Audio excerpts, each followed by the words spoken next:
Now we have a little bit of mist, and I guess not mist, but steam coming out of this vent that's on the ground. And I'll explain exactly how I did that.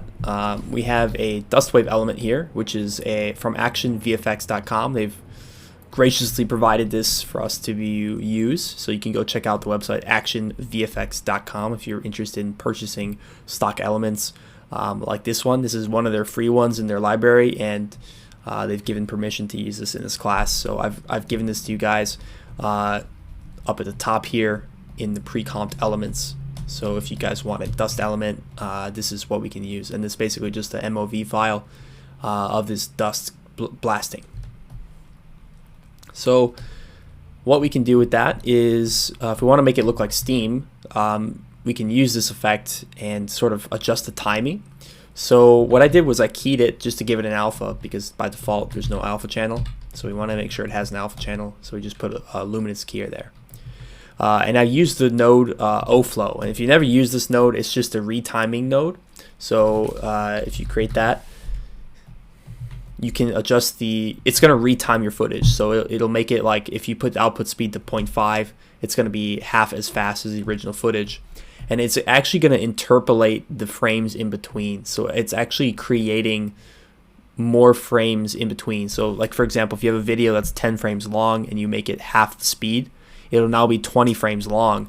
And Nuke is trying to guess the motion in between the frames and actually creating those frames. It works really well for elements. So OFlow and Chronos, almost the same thing. They give slightly different results, but they do the same thing. They're retiming nodes, and they allow you to adjust the speed of elements or footage. And some footages it won't work as well as others, but on fluid type of things like this, it works pretty well. So I've retimed this element to be a little bit slower because I don't want it to be like a dust blast. I want it to be more of a steam that's kind of rolling out of a vent. So retimed it to 0.75.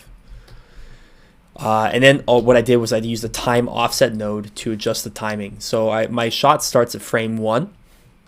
And if I look at this footage after I retimed it, the dust blast kind of blows out starting at frame 1, and I didn't really want it to explode like that.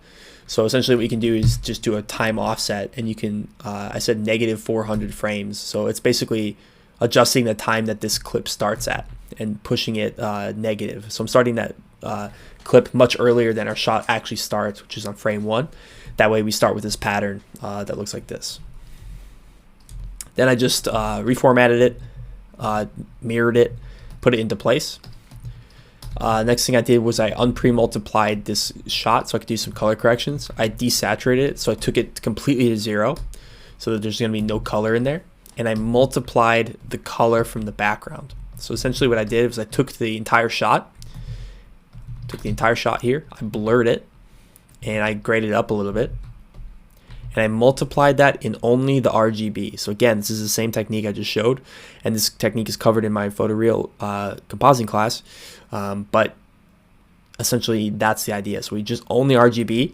Otherwise, we're gonna make this sort of element too thin, and it's gonna affect the density or the transparency of it. We don't want that. The alpha is already good. We don't want it to become kind of invisible or too thick. So we only want to adjust the colors. That's why we're saying only output RGB, which is the color.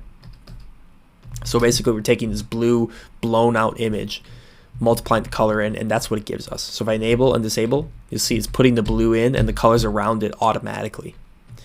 And you can make the blur smaller or bigger if you want. So you see how that looks. And then I just mask it off to the vent and we put it over. So that's going to give us steam kind of flowing out of the vent there. And that's pretty much it for the ground vent smoke.